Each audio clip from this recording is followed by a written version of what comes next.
ओम नमो भगवते वासुदेवाय। भक्तों, मैं कविता त्रिपाठी अपने channel Keshav creation family vlog में आप लोगों का स्वागत करती हूं। आई होप आप सब अच्छे होंगे, मैं भी अच्छी हूं। तो देखिए, आज मैं वीडियो लेकर आई हूं कि बैकुंठ चतुर्दशी का व्रत हमें किस दिन करना चाहिए और बैकुंठ चतुर्दशी पे हमें क्या क्या करना चाहिए, किस प्रकार पूजा करनी चाहिए, क्योंकि ये हरिहर मिलन का दिन होता है। तो ये बैकुंठ चतुर्दशी के विषय में बताऊँगी आप लोगों को, पूरी जानकारी दूंगी, वीडियो में बने रहिएगा। तो चलिए वीडियो शुरू करती हूँ। तो सबसे पहले जान लेते हैं कि बैकुंठ चतुर्दशी का व्रत हमें किस दिन करना है। जो व्रत नहीं करते हैं वो भी पूजा पाठ अवश्य कीजिएगा। अगर व्रत नहीं करते हैं, व्रत करते हैं तो बहुत ही सर्वोत्तम है, हमारे लिए होता है, मनुष्य जीवन के लिए। तो देखिए, सबसे पहले कार्तिक मास की शुक्ल पक्ष की चतुर्दशी को यह व्रत किया जाता है। इस दिन प्रभु नारायण और भोलेनाथ जी की पूजा हमें एक साथ करने का विधान बताया गया है हमारे शास्त्रों में। और दोनों मतलब प्रभु नारायण की हमें पूरी विधि विधान से विधिवत पूजा करने के बाद तो मतलब पंचामृत से स्नान कराइए, कच्चे दूध से स्नान कराइए, उनको उनकी पसंदीदा फूल अर्पित कीजिए और भोलेनाथ को बेलपत्र तो समी पत्र उनकी भी विधिवत पंचामृत से स्नान कराइए। पुष्प धूप दीप सब पत्र सब अर्पित कीजिए। उस दोनों मतलब प्रभु नारायण और भोलेनाथ जी की हमें पूरी विधि विधान से पूरी विधिवत पूजा अर्चना करने के बाद उनको उनकी पसंदीदा भोग लगाना चाहिए बैकुंठ चतुर्दशी के दिन। ऐसा माना जाता है कि केवल मतलब वर्ष भर में केवल एक दिन ऐसा होता है कि बैकुंठ का जो द्वार है बैकुंठ चतुर्दशी के दिन खुला रहता है, क्योंकि जब प्रभु नारायण योग निद्रा में जाते हैं तो भोलेनाथ जी को ही अपना कार्यभार मतलब देकर जाते हैं।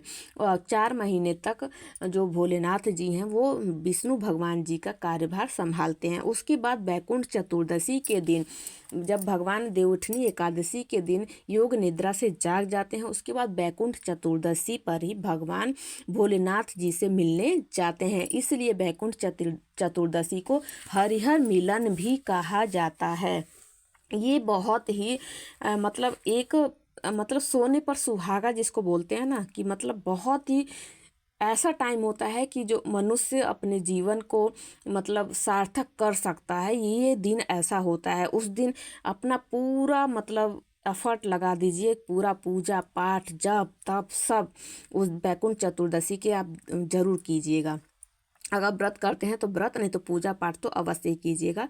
और देखिए, जो टाइम है वो मैं बता देती हूँ। बैकुंठ चतुर्दशी 25 नवंबर शाम को 5:22 से आरंभ हो जा रही है और समापन जो हो रहा है इसका 26 नवंबर दोपहर 3:53 से। लेकिन इस व्रत को हम 25 नवंबर को ही करेंगे, क्योंकि बैकुंठ चतुर्दशी का जो महत्व है, जो पूजा पाठ का जो टाइम है वो शाम का है, प्रदोष काल का और निशीत काल का। वैसे तो देखिए, इसकी जो पूजा का विधान है हमें निशीत काल में ही करना चाहिए। निशीत काल का जो टाइम है 11:08 से लेकर 12 बजे तक है। यानी जो बैकुंठ चतुर्दशी की जो मतलब मेन पूजा जो होती है वो हमें निश्चित काल यानी 11:12 तक भी आप कर सकते हैं रात के। तो अगर नहीं, मान लीजिए नहीं, आप सो जाते हैं 9 बजे तक सो जाते हैं, तो आप प्रदोष काल में ही कर सकते हैं। वो प्रदोष काल 4 बजे 6:30 7 बजे तक आप प्रदोष काल में पूजा कर सकते हैं। लेकिन वैसे देखिए, इसका जो विधान है वो निश्चित काल यानी 11 से 11:30 12:30 बजे के बीच में आपको इस बैकुंठ चतुर्दशी की पूजा करनी चाहिए। सुबह आपको जल्दी उठना चाहिए और मतलब पंचामृत से सुबह स्नान कराइए। अगर आपके घर में लड्डू गोपाल हैं, विष्णु भगवान जी की मूर्ति है, अगर फोटो है, तब भी आप मानसिक मतलब पुष्प से स्नान कराइएगा जरूर। और अगर आपके घर में शिवलिंग है तो उनको भी स्नान कराइए, एक साथ रखकर एक थाली में। जैसे आप लड्डू गोपाल को अपने विष्णु भगवान को स्नान कराते हैं, उसी थाली में दोनों जनी को एक साथ, दोनों भगवान को एक साथ रखकर स्नान कराइए, पूरे विधिवत स्नान कराइए। उस दिन आपको भाव दिखाने का टाइम है। अपने मतलब भाव में कमी मत कीजिएगा, किसी चीज़ को अर्पित करने में कमी कर दीजिएगा, लेकिन अपने भाव में बिल्कुल भाव विभोर होकर अपने मतलब हरिहर दोनों जनी की पूजा आपको करनी है उस दिन, बैकुंठ चतुर्दशी यानी 25 नवंबर के दिन।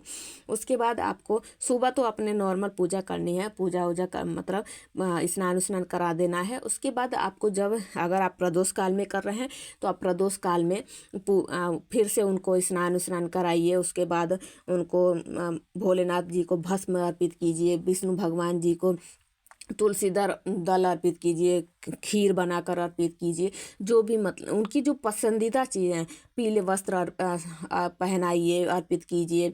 और प्रभु नारायण को उनके बाद वैजयंती माला, तुलसी की माला अर्पित कीजिए। और भोलेनाथ जी को बेल पत्र, समी पत्र और मतलब केतकी का पुष्प आप नारायण जी को अर्पित कर सकते हैं, क्योंकि वो पसंदीदा फूलों में से एक है। अब लेकिन शिव भगवान को, प्रभु भोलेनाथ को हम केतकी का पुष्प अर्पित नहीं करते हैं, तो ये गलती मत कर दीजिएगा। दोनों जनी का फिर अर्पित धूप दीप नैवेद्य अर्पित करने के बाद आपको क्या करना है, एक उपाय बताती हूँ मैं आप लोगों को। क्योंकि साल भर में एक ऐसा दिन होता है बैकुंठ चतुर्दशी के दिन। वैसे तो हम भोलेनाथ जी को तुलसी नहीं समर्पित करते हैं, लेकिन बैकुंठ चतुर्दशी के दिन आपको एक कार्य अवश्य करना है। वो है, अगर जो आपने अपने लड्डू गोपाल जी को तुलसी समर्पित की है, वो तुलसी आपको अपने शिवलिंग पर, मतलब जो आपने घर में शिवलिंग रखा है, अगर मंदिर में ये कर रहे हैं तो मंदिर में भी कर सकते हैं, वो तुलसी आपको शिवलिंग पर समर्पित करनी है। और जो बेलपत्र आपने शिवलिंग पर समर्पित की है, वो बेलपत्र आपको आधे पौन घंटा बाद, तुरंत नहीं करना है ये काम, आधे पौन घंटे के बाद आपको वो बेलपत्र आपको नारायण भगवान को अर्पित करना, अपने लड्डू गोपाल को अर्पित करना है, यानी बदल देना है। जो आपने नारायण भगवान को अर्पित किया है वो शिवलिंग पर अर्पित करना है, जो शिवलिंग पर अर्पित किया है वो अपने लड्डू गोपाल ठाकुर जी को अर्पित करना है। ये कार्य जरूर कीजिएगा, क्योंकि ये होता है मिलन, हरिहर मिलन का दिन होता है, तो ये हमें करना है। और दूसरी चीज़, ये चतुर्दशी है, यानी चतुर्दशी में 14 का बहुत महत्व बताया गया है। तो 14 की संख्या में आप दीपक प्रज्वलित कीजिए। दीपक में आप एक बात ध्यान रखिएगा, अगर घी संभव हो तो घी का ही प्रज्वलित कीजिएगा बैकुंठ चतुर्दशी के दिन। और 13 दीपक में आपको लंबी बाती रखनी है और एक दीपक में आपको गोल बाती रखनी है। उसके बाद आपको क्या करना है, वो तिल, अगर तिल मतलब घी नहीं, घी के दीपक नहीं जलाते हैं तो तिल का तेल का भी, सरसों का तेल का भी, किसी का भी, लेकिन प्रज्वलित जरूर कीजिएगा उस दिन 14 दीपक। और ये भी बता दूं, ये भी आगे बताऊंगी कि कहाँ कहाँ पर आपको रखना है। और देखिए, 13 दीपक में आपको लंबी बाती, एक दीपक में गोल बाती रखनी है। उसके बाद 14 दीपक आपको प्रज्वलित कर लेना है।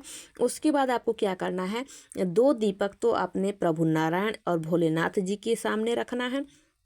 और आपको जो आपके 12 दीपक जो बचते हैं, वो आपको अपने घर की चौखट पर और तुलसी माता के आगे रखने के बाद जो दीपक बचता है, उसके बाद आपको घर के बाहर, यानी आपका जो घर, अगर फ्लैट में रहते हैं तो आपके घर के बाहर, जो मेन गेट के बाहर, वहाँ पर वो दीपक आपको लगाने हैं। और लगाते वक्त खाली दीपक मत रखिएगा, पुष्प रखिए, चाहे अक्षत रख दीजिए, लेकिन आपको जितने भी 12 दीपक बचते हैं वो आपको घर के बाहर लगाना चाहिए बैकुंठ चतुर्दशी के दिन। तो ये मैंने आपको 2 उपाय बता दिए हैं, ये जरूर कीजिएगा। और उसके बाद मतलब ऐसा भी बताया गया है शास्त्रों में कि जो कालिख जो होती है, निकलती है, जो हम दीपक बैकुंठ चतुर्दशी के दिन जो प्रज्वलित करते हैं दीपक, उसमें जो कालिख निकलती है, और दिनों में कालिख आप दूध में मिक्स करेंगे तो वो मतलब काला हो जाएगा दूध, लेकिन इस दिन ऐसा बताया गया है हमारे शास्त्रों में कि वो जो कालिख आप दूध में अगले दिन, तुरंत नहीं करना है, अगले दिन दूध में मिक्स करेंगे तो केसरिया हो जाता है। वो आपको अपने बच्चों को पिला सकते हैं, उनका मतलब बुद्धि दिमाग तेज होता है, जिसका बच्चे का पढ़ने में मन नहीं लगता है। अगर जिसको मान लीजिए नेत्र जिसके खराब हो, उसको दूध दे सकते हैं पीने के लिए, तो ये भी कर तो ये उपाय भी आप कर सकते हैं। तो ये देखिए मैंने मतलब बता दिया बैकुंठ चतुर्दशी कब है, उस दिन आप ये 2 उपाय कर सकते हैं। और देखिए इस दिन बैकुंठ अपने लिए आप बैकुंठ का द्वार खोल सकते हैं, यानी खुला तो रहता है लेकिन हम पूजा पाठ जब तक अपना पूरा एफर्ट्स नहीं लगाएंगे, जब पूरा अपने आप को समर्पित कर दीजिए भगवान को कि आज के दिन का हमें जाने नहीं देना है, ऐसा अपने मन में ठान लीजिए और इस दिन पूरा अपने आप को समर्पित कर दीजिए भगवान के चरणों में। उसके बाद देखिए क्या चमत्कार होता है, आपकी हर मनोकामना भी पूर्ण होगी और उसके बाद जीवन के बाद आपको बैकुंठ धाम भी अवश्य प्राप्त होगा। तो भक्तों कैसी लगी वीडियो कमेंट में ज़रूर बताइएगा। कमेंट में ओम नमः शिवाय, ओम नमो भगवते वासुदेवाय ज़रूर लिखिएगा। वीडियो थोड़ी भी पसंद आई हो तो मेरे चैनल को लाइक शेयर एंड सब्सक्राइब कर दीजिएगा। मिलती हूँ नेक्स्ट वीडियो में। जय